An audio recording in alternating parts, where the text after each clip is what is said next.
Introduce two programming language কোর্সে সবাইকে স্বাগতম। আপনাদের সাথে আছি আমি নাই। আমাদের আজকের লেসন স্ট্রিং। স্ট্রিং হচ্ছে মূলত কিছু ক্যারেক্টারের সিকোয়েন্স। তো আমি কিছু ক্যারেক্টার আছে, যদি আমি এদেরকে একটা সিকোয়েন্সে সাজাই তাহলে এটা একটা স্ট্রিং হয়ে যাবে। তো স্ট্রিং কেন ইম্পর্টেন্ট? কারণ আমরা যখন কিছু ক্যারেক্টারকে একটা সিকোয়েন্সে সাজাবো তখন এটা একটা অর্থ মিন করতে পারে, কিংবা আমরা যদি কোনো একটা টেক্সটকে স্টোর করতে চাই তাহলে আমাদের স্ট্রিং প্রয়োজন। তো স্ট্রিং এর বেশ কিছু বৈশিষ্ট্য আছে এবং বেশ কিছু জিনিস স্ট্রিং সম্পর্কে জানার আছে, এবং সিতে আলাদা একটা হেডার ফাইলও আছে string.h নামে। আমরা এসব সম্পর্কে জানবো এবং স্ট্রিং এর ইউজ দেখব। তো শুরু করা যাক।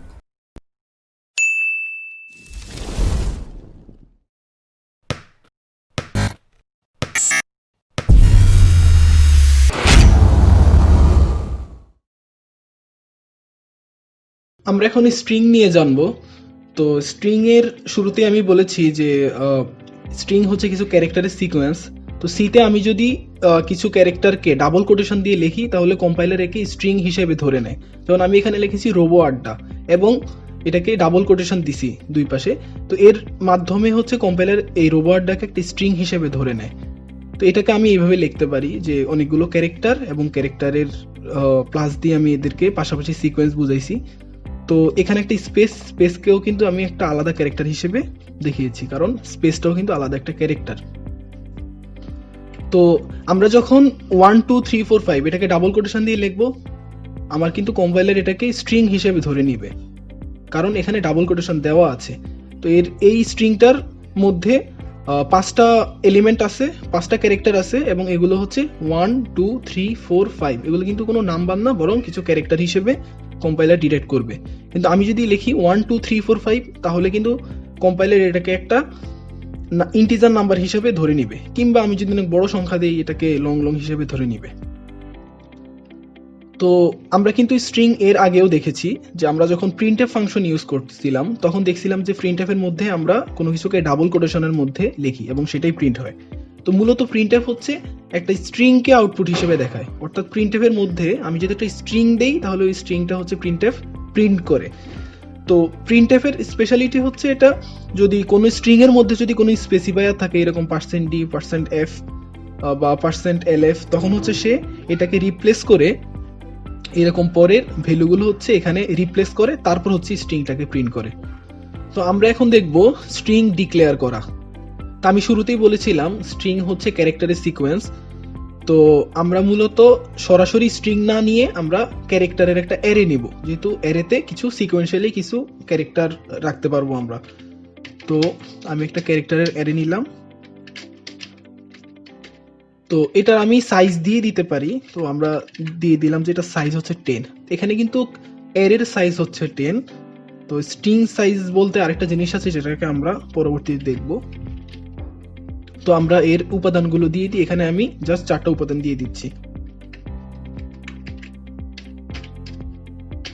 তো এই হচ্ছে একটা স্ট্রিং, যেটা হচ্ছে যেখানে 4টা ক্যারেক্টার আছে, যে আর ও বি ও। তো এখানে আরেকটা জিনিস আমি বলে নিচ্ছি যে স্ট্রিং এর কিন্তু এখানে সে 5টা ক্যারেক্টারকে সে কাউন্ট করে, অর্থাৎ আর ও বি ওর পরে সে আরেকটা ক্যারেক্টারকে কিন্তু সে ও এর ঠিক ইমিডিয়েট পরের ক্যারেক্টারকে সে সেখানে একটা নাল ক্যারেক্টার রেখে দেয়। তো নাল ক্যারেক্টার দ্বারা বোঝা যায় যে এখানে হচ্ছে স্ট্রিং শেষ হয়েছে। তো স্ট্রিং শেষ হওয়া বলতে কি বোঝায় এটা আমরা কিছুক্ষণ পরে দেখবো স্ট্রিং প্রিন্ট করতে গেলে। তো মূলত আমরা এতটুকু মনে রাখি যে নাল ক্যারেক্টার দিয়ে হচ্ছে স্ট্রিং শেষ বোঝায়।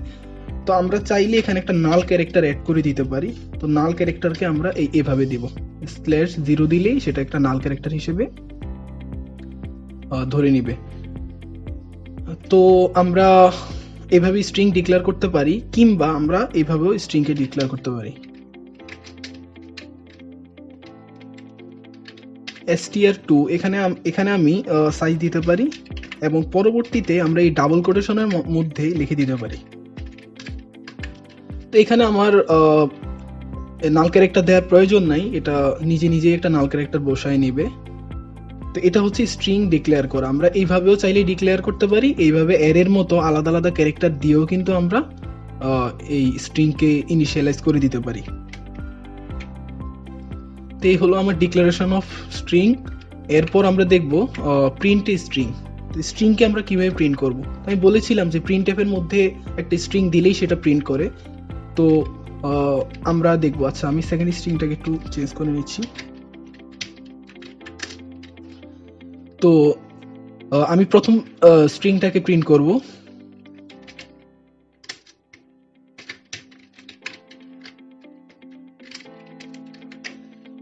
তো আমি জাস্ট প্রিন্টএফ এর মধ্যে যেহেতু একটা স্ট্রিং দিলেই সেটা প্রিন্ট করে, তো আমি একটি স্ট্রিং দিলাম।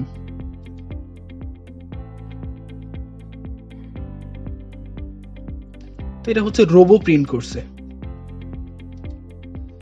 তো আমাদের মনে রাখতে হবে যে আমি যে সাইজটা দিচ্ছি, এই সাইজ কিন্তু আমার অলওয়েজ যে মূল স্ট্রিংটা যতটুকু হবে তার থেকে বেশি দিতে হবে, কারণ সে একটা নাল ক্যারেক্টারও কিন্তু রাখতে হবে। অর্থাৎ এই স্ট্রিং এর সাইজ যদি আমার শুধু 4 হতো তাহলে কিন্তু এটা ঠিকমতো প্রিন্ট করতে পারতো না। অ্যাটলিস্ট 5 দিতে হবে, কারণ এটা নাল ক্যারেক্টার লাগবে। এবং আমি চাইলে এর থেকে অনেক বড়ও দিতে পারি, সেটা সমস্যা নেই। এটা হচ্ছে নাল ক্যারেক্টার পর্যন্তই প্রিন্ট করে। তো যদিও আমি এইভাবে প্রিন্টএফে প্রিন্ট করতে পারি, বাট এটা কোনো ভালো অভ্যাস না। কারণ যখন আমরা সত্যিকারই কিছু প্রবলেম সলভ করতে যাই, তখন দেখা যায় কি একটা জিনিস প্রিন্ট করতে গেলে সেটাকে মডিফাই করতে হয়, সেটার সাথে আরো কিছু জিনিস প্রিন্ট করতে হয়। এই জন্য প্রিন্টএফ যদি আমরা ইউজ করেই থাকি তাহলে উচিত আরেকটা ওয়ে আছে, যে আমরা যেভাবে %d দিয়ে কোনো একটা ইন্টিজারকে রিপ্লেস করে নিতে পারি, আমরা %s দিয়ে একটা স্ট্রিংকে রিপ্লেস করে নিতে পারি। তো আমরা %s দিয়ে আমরা str শুধু প্রথম স্ট্রিংটাকে প্রিন্ট করি। তো এটাকে আমরা %s দিলে, যদিও এটা নিজে একটা স্ট্রিং, কিন্তু আমরা যেভাবে %d দিলে এটা একটা ইন্টিজারকে রিপ্লেস করতো, এখানে %s দিলে সেটা একটা স্ট্রিংকে রিপ্লেস করে দিবে। তো এটা হচ্ছে রোবো প্রিন্ট করছে। এভাবে হচ্ছে আমরা করব। তো এভাবে করার সুবিধা হচ্ছে আমরা এটাকে মডিফাই করতে পারবো, আগে পরে কিছু জিনিস রাখতে পারবো। যেমন তা আমরা যদি এইভাবে দেই, মাই নেম ইজ রোবো, এরকম হতে পারে যে কোনো একটা নাম এটা চেঞ্জ হতে পারে, কিন্তু এই লেখাটা বারবার একই থাকবে। তো সেই ক্ষেত্রে কিন্তু এই নিয়মটা অধিক সুবিধাজনক। তো এইভাবে হচ্ছে স্ট্রিংকে আমরা আউটপুট দেখাতে পারি, বা আমরা দুইটা স্ট্রিংকে পাশাপাশিও কিন্তু আউটপুট দেখাতে গেলে এই নিয়মটা ভালো কাজ করবে।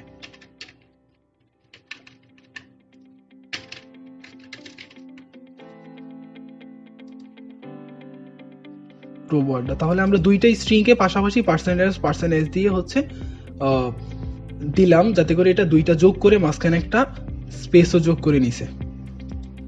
তো এইভাবে হচ্ছে আমি স্ট্রিংকে দেখাতে পারি, স্ট্রিংকে আউটপুট দেখাতে পারি। তো এরপর আমাদের আছে ইনপুট স্ট্রিং, যেটা বেশি ইম্পর্টেন্ট, কারণ আমি যদি ইউজার থেকে ইনপুট নিতে চাই তাহলে কি করব।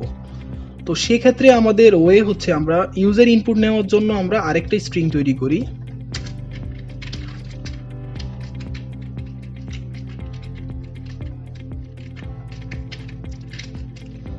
তো আমরা এই স্ট্রিংটা যেহেতু ইউজার থেকে ইনপুট নেব, আমি এটাতে কোনো ভ্যালু ইনিশিয়ালাইজ করলাম না।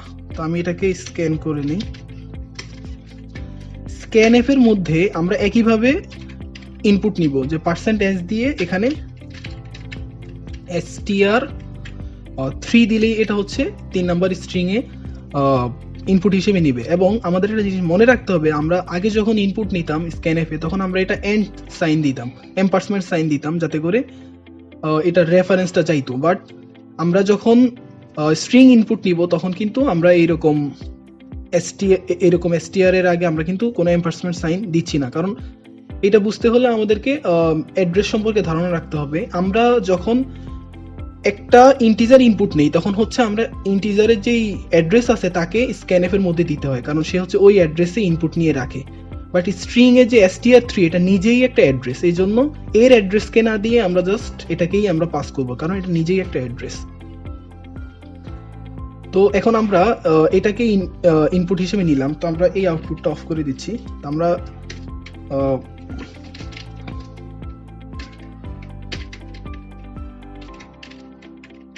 আমরা এটাকে আউটপুট হিসেবে দেখাই।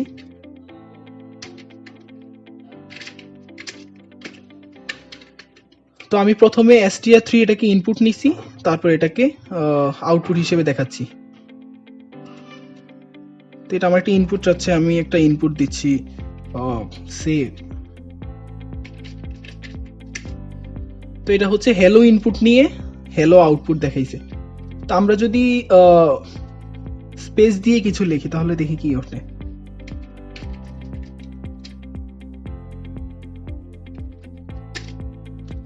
এটা কিন্তু এই যে পরে এক্সট্রা আর ইনপুট নেই নেই, জাস্ট হ্যালোর পরে আর ইনপুট নেই নেই।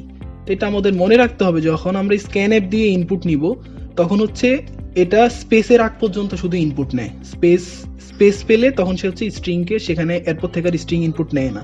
তো আমরা যদি চাই যে নিউ লাইন পর্যন্ত, অর্থাৎ এই লাইনটা যতক্ষণ পর্যন্ত আছে ততক্ষণ পর্যন্ত ইনপুট নিতে হবে, সেজন্য আমাদের আলাদা একটা ওয়ে আছে। তো আমরা সেটা হচ্ছে এখানে আমরা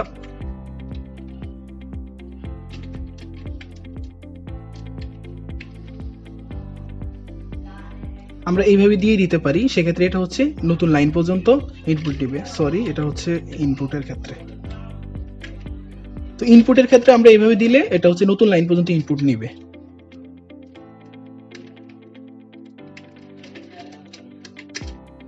তো এটা হচ্ছে এখন হ্যালো এক্স পর্যন্ত ইনপুট নিছে, অর্থাৎ এখানে যে আমার নতুন লাইন, আমি এন্টার দেওয়ার কারণে নতুন লাইন চলে গেছে এবং ওই নতুন লাইন পর্যন্ত এটা হচ্ছে ইনপুট নিছে।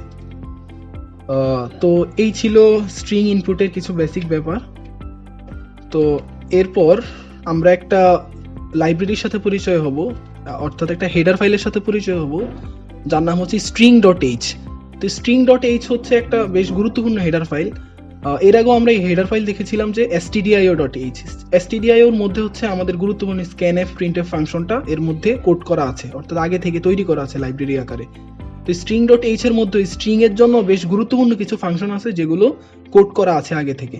তো এই ফাংশনগুলো কিন্তু আমরা নিজেরাও তৈরি করতে পারি, কিন্তু এটা আমাদের এত র্যান্ডমলি দরকার হয় যে আমরা বারবার এটাকে কোড করাটা অনেক বেশি ঝামেলার। যেমন scanf printf আমরা যদি এটাকে বারবার নিজেরা তৈরি করে নেই তাহলে কিন্তু এটা আমাদের জন্য অনেক ঝামেলা হবে, যেই কারণে আমরা এটাকে আগে থেকে তৈরি করে দেওয়া আছে।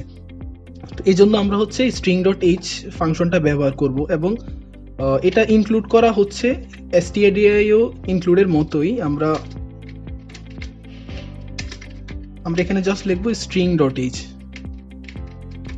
তো আমাদের string.h হেডারকে আমরা এভাবে ইনক্লুড করে দিতে পারবো। এভাবে ইনক্লুড করলে হচ্ছে আমরা বেশ কিছু ফাংশন এখানে ব্যবহার করতে পারবো। তো আমরা শুধু দেখে নিই যে কি কি ফাংশন আছে। তো আমাদের আছে strlen, যার মানে হচ্ছে স্ট্রিং লেন্থ। তো স্ট্রিং লেন্থ হচ্ছে একটা স্ট্রিং এর যে লেন্থ। আমি বলেছিলাম যে ক্যারেক্টারের অ্যারের সাইজ অনেক বড় হইতে পারে, বাট আমি কতটুকুর মধ্যে আমার স্ট্রিংটাকে রাখছি সেই জায়গাটা হচ্ছে, সেই লেন্থটাই হচ্ছে স্ট্রিং লেন্থ। তো আমরা এই ফাংশনের মধ্যে যখন একটা স্ট্রিং দিব, সে হচ্ছে ওই নাল ক্যারেক্টারের সাহায্যে সেখান পর্যন্ত সে কাউন্ট করে আমাদেরকে দিবে যে এটার লেন্থ কতটুকু। তো আমরা এটা একটা টেস্ট করি। আমরা str3 তে একটা স্ট্রিং নিছিলাম। তো আমরা এটার যেই মূল ক্যারেক্টারের অ্যারেটা আছে এটা সাইজ একটু বাড়ায় 100 করে দিলাম। এখন আমরা একটা ইন্টিজার নিব লেন। তো এটার মধ্যে আমরা strlen, এই যে স্ট্রিং লেন্থ যেই ফাংশনটা আমরা দেখলাম, এই ফাংশনের মধ্যে আমরা এই str3 এই স্ট্রিংটাকে আমরা দেব। তো এটা দিলে যেটা হবে, এটা হচ্ছে স্ট্রিং এর লেন্থটাকে হচ্ছে রিটার্ন করবে, তার মানে সেটা লেন্থে আসবে। তো আমরা হচ্ছে সেটাকে প্রিন্ট করে দেখব।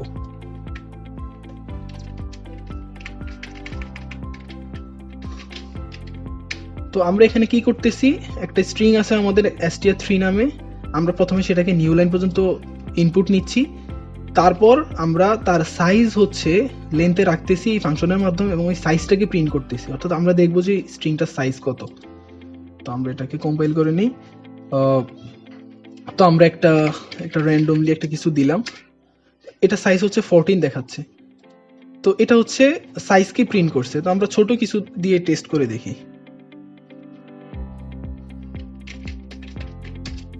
তাহলে হ্যালোতে হচ্ছে 5টা ওয়ার্ড আছে, এই জন্য এটা হচ্ছে 5, অর্থাৎ নাল ক্যারেক্টারের আগ পর্যন্ত সে হচ্ছে 5টা ক্যারেক্টার পাইছে, এই জন্য এটা হচ্ছে 5 রিটার্ন করছে, এই জন্য আমরা স্ট্রিং লেন্থ পাইছি 5। তো আমাদের প্রায় স্ট্রিং লেন্থ দরকার হয়, তো এই জন্য এটা বেশ গুরুত্বপূর্ণ, কারণ আমার অ্যারেতে 100 সাইজ থাকলেও আমি যে স্ট্রিংটাকে নিছি তার সাইজ কিন্তু 100 না। তো আমরা যদি string.h এই হেডার ফাইলটাকে ইনক্লুড না করি তাহলে কিন্তু এই আমরা strlenটাকে ইউজ করতে পারবো না। তো এরপর আছে আমাদের strcat, স্ট্রিং কনকেটেনেশন। তো স্ট্রিং কনকেট করা মানে হচ্ছে দুইটি স্ট্রিংকে জোড়া লাগানো। আমরা যখন দুইটি স্ট্রিং দিব তখন প্রথম স্ট্রিংটার সাথে দ্বিতীয় স্ট্রিংটাকে জোড়া দিয়ে দিবে এবং সেটা প্রথম স্ট্রিংয়ে আর কি থাকবে। এরপর হচ্ছে যদি আমরা strcmp হচ্ছে দুইটি স্ট্রিং কম্পেয়ার করা, অর্থাৎ আমরা দুইটাই স্ট্রিং হচ্ছে strcmp তে দিব এবং সেই দুইটি স্ট্রিং এর মধ্যে লেক্সিকোগ্রাফিক্যালি কোনটা স্মল, অর্থাৎ ডিকশনারি অর্ডারে সাজালে কোনটা আগে আসে সেটা কম্পেয়ার করার জন্য STS-CMP। তো স্ট্রিং কম্পেয়ার, তো এটাতে আমি দুইটা স্ট্রিং দিলে দুইটা স্ট্রিং যদি সমান হয় তাহলে সেটা আমার জিরো জিরো দেখাবে, আর যদি দুইটা স্ট্রিং সমান না হয় তাহলে সেটা নেগেটিভ কোনো ভ্যালু দেখাবে অথবা পজিটিভ দেখাবে। নেগেটিভ দেখাবে যখন প্রথম স্ট্রিংটা ছোট হবে, আর পজিটিভ দেখাবে যখন প্রথম স্ট্রিংটা বড় হবে। তো এছাড়া আছে স্ট্রিং কপি, প্রথম স্ট্রিংয়ে হচ্ছে দ্বিতীয় স্ট্রিংটাকে কপি করা। তো এই ছিল স্ট্রিং ডট এইচ এ বেশ কিছু গুরুত্বপূর্ণ ফাংশন। তো এরকম আরও আছে, আমি বলবো এগুলো নিজেরাই ইন্টারনেটে সার্চ করে দেখে নিতে যে এগুলো কিভাবে কাজ করে এবং নিজে নিজে বাসায় চেষ্টা করতে, কারণ এরকম অনেক গুরুত্বপূর্ণ ফাংশন আছে যেগুলো হচ্ছে আমাদের লাগে এবং এগুলো নিজেরা ইউজ করতে করতে শেখা উচিত। তো আমি পরামর্শ দেব যে কিছু স্ট্রিং নেওয়া, তারপর এদেরকে str-cat বা str-cmp এই ফাংশনগুলো ইউজ করে দেখা, যেগুলোর মধ্যে কি চেঞ্জ আসতেছে সেগুলো প্রিন্ট করে দেখা, তাহলে ভালোভাবে বোঝা যাবে। তো এরপর আমাদের আছে একটা task, write a program that take a string as input and change all the lower case letter to upper case. তো এটা হচ্ছে একটা স্ট্রিংকে ইনপুট হিসেবে নিতে হবে এবং এর মধ্যে যতগুলো লোয়ার কেস লেটার আছে এদেরকে আপার কেসে পরিবর্তন করতে হবে এবং যেগুলো আপার কেসে আছে সেগুলোকে কিছু না করলে হবে। তো স্বাভাবিকভাবেই আমরা একটা স্ট্রিংকে ইনপুট নিতে পারি এবং তাকে আউটপুট দেখাতে পারি। তো প্রবলেম হচ্ছে আমরা লোয়ার কেসকে আপার কেস কিভাবে করব। তো আমরা অ্যারেতে যেভাবে প্রত্যেকটা এলিমেন্টকে ধরে ধরে দেখতে পারি, অর্থাৎ অ্যারেতে আমরা যেমন লুপ চালাই আমরা অ্যারেকে ট্রাভার্স করতাম, আমরা তো চাইলে স্ট্রিংকেও সেভাবে ট্রাভার্স করতে পারি এবং স্ট্রিংকে আমরা একইভাবে ইটারেট করতে পারবো।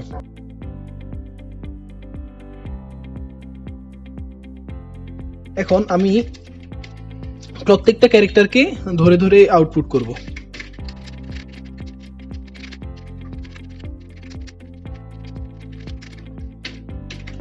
যেহেতু স্ট্রিং এর প্রত্যেকটা উপাদান হচ্ছে একটা ক্যারেক্টার, আমি এটাকে %c দ্বারা আউটপুট দেখাচ্ছি এবং স্ট্রিং এর লেন্থ হচ্ছে str লেন্থ ফাংশন আমাকে ক্যালকুলেট করে দেয়। এই জন্য আমি হচ্ছে i এর ভ্যালু 0 থেকে এই স্ট্রিং লেন্থের আগ পর্যন্ত গেছি এবং এটাকে অ্যারের মতোই হচ্ছে প্রত্যেকটা ক্যারেক্টারকে আমি আউটপুট হিসেবে দেখাচ্ছি।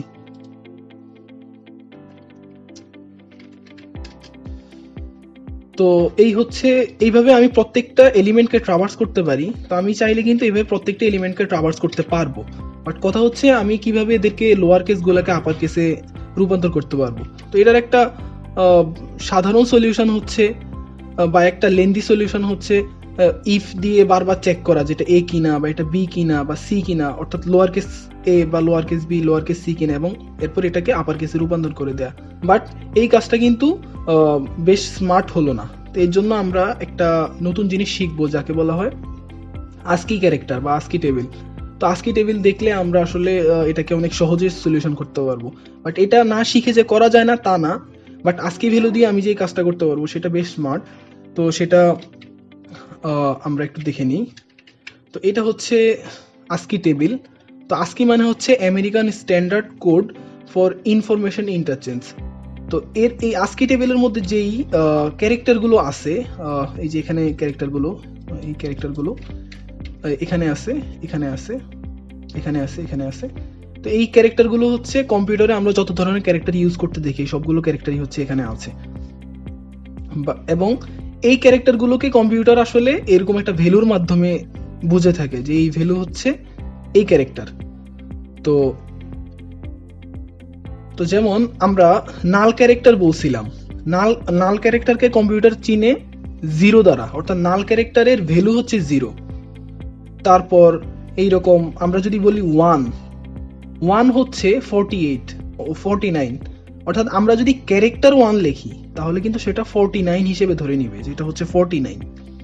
তো আমরা যদি ক্যারেক্টার 9 লিখি এটা ধরে নিবে এটা হচ্ছে 57। অর্থাৎ সে ক্যারেক্টারের ভ্যালুকে যদি আমি ইন্টিজারে কনভার্ট করি তাহলে সেটা কিন্তু 57 হিসেবে এটাকে আউটপুট হিসেবে দেখাবে। আর আমরা যদি বড় হাতের এ কে ধরি, আপার কেস এ কে ধরি, তাহলে এটা হচ্ছে 65 এবং ছোট হাতের এ কে ধরি তাহলে এটা হচ্ছে 97। তার মানে আস্কি টেবিলে হচ্ছে আমরা ক্যারেক্টারগুলোর কত ভ্যালু কম্পিউটার হচ্ছে মনে রাখে বা কত ভ্যালু দ্বারা তাকে চিনে এটা আমরা বুঝতে পারবো। তো এটা কিন্তু আমরা আরেকভাবে করতে পারি, নিজেরা প্রিন্ট করে দেখতে পারি। তো আমি এগুলো আমি আরেকটা টেস্ট ফাইলে হচ্ছে এটা করতেছি। তো আমি একটা ক্যারেক্টার নিলাম সি, সি এর মান দিলাম হচ্ছে 1। তো এটাকে আমি যদি প্রিন্ট করি,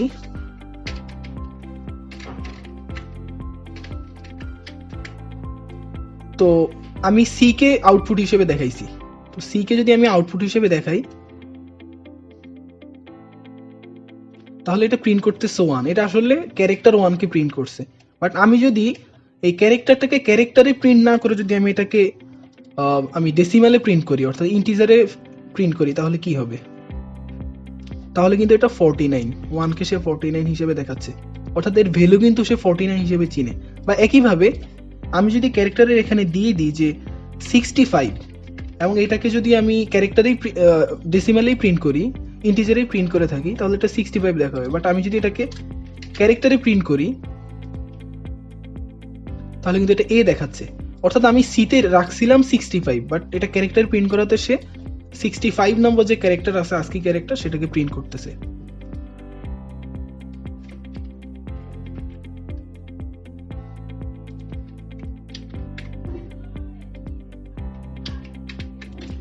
তো আমি একটা স্ট্রিং ইনপুট নিলাম, আমি এগুলোকে বাদ করে দিচ্ছি। আমি একটা স্ট্রিং নিলাম এবং স্ট্রিং এর ইনপুট নিছি স্ক্যানএফ এর মাধ্যমে। এখন এর প্রত্যেকটা এলিমেন্টকে আমি চেক করব।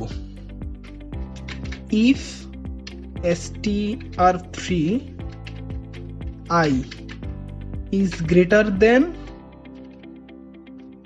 or equal, যেহেতু আমরা লোয়ার কেসকে চেক করবো এবং লোয়ার কেস হচ্ছে 97 থেকে শুরু, তাহলে আমরা দেখবো যে 97 থেকে বড় কিনা,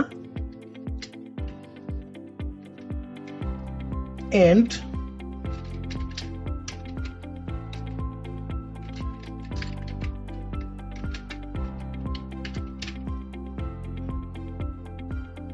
এখানে জেড হচ্ছে 122, তাহলে আমরা এখানে দিতে পারি 122।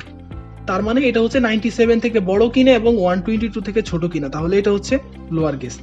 এখন লোয়ার কেসের জন্য আমরা এটাকে আপার কেস কিভাবে করব? যেটাকে দিলাম যে str3i equals to str3i minus 97, অর্থাৎ এটা যদি a হয় তাহলে 97 মাইনাস করলে তো এটা 0 হয়ে যাবে, কারণ a এর ভ্যালু হচ্ছে 97। আর তার সাথে আমি করে দেব যে প্লাস 65। এটাকে আমি ক্যালকুলেশন করে দেখে নিতে পারি যে এখানে আসলে কত মাইনাস হচ্ছে মূলত।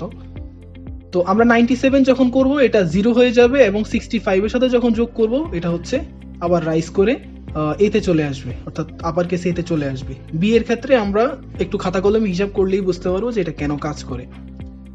তো এরপর হচ্ছে আমরা এটাকে প্রিন্ট করে দেখি।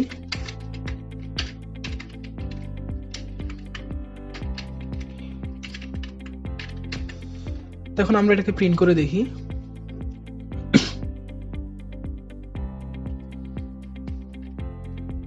তো আমরা বড় হাতের এ দিলাম আর ছোট হাতের বাকিগুলো দিলাম, কিন্তু এটা সবগুলো বড় হাতের করে ফেলছে। তো আমরা যে এই যে কম্পারিজনটা চাইলে আমরা সরাসরি করতে পারতাম, যেটা কি এ থেকে বড় কিনা বা এটা কি জেড থেকে বড় কিনা, কারণ এটা তো আসলে ম্যাটার করতেছে না যে এটা এখানে আমি কত সাথে কম্পেয়ার করছি। জাস্ট এটা এই কন্ডিশনটা জাস্ট ট্রু হইলেই আমার এখানে এই ক্যালকুলেশনটা হচ্ছে। আমি এটা এ থেকে বড় বা জেড থেকে ছোট হলে এটা হচ্ছে লোয়ার কেস, এবং এই ক্যালকুলেশনটার মাধ্যমে তা হচ্ছে আপার কেস হয়ে যাচ্ছে। বা আমি যদি আজকে ভ্যালু নাও জানি তাহলে কিন্তু আমি এইভাবে দিতে পারবো যে মাইনাস এ প্লাস এ। তো এটাও বাসায় একটু চিন্তা করে দেখবে বা হাতে কলমে একটু করে নিবে, তাতে করে বোঝা যাবে যে এটা কেন কাজ করে।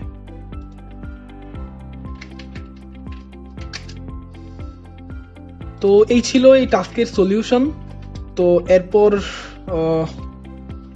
আমরা আরেকটা টাস্কও আমাদের আছে, write a program that take a number n as input and output the sum of digit of n। একটা n কে ইনপুট নেওয়া হবে একটা নাম্বার, এবং এটার ডিজিট সাম করতে হবে, অর্থাৎ এটা ডিজিটগুলোর যোগফলকে আমার আউটপুট হিসেবে দেখাইতে হবে। তো কথা হচ্ছে আমার এখানে বলে দেয়া আছে যে ডিজিটগুলা 1000 হইতে পারে, 1000 হইতে পারে। তো আমার 1000 ডিজিট নেওয়ার মতো তো আমার কোনো কন্টেইনার নাই, অর্থাৎ আমার লংই হাইস্ট 18টা ক্যারেক্টার, 18টা ডিজিট নিতে পারে।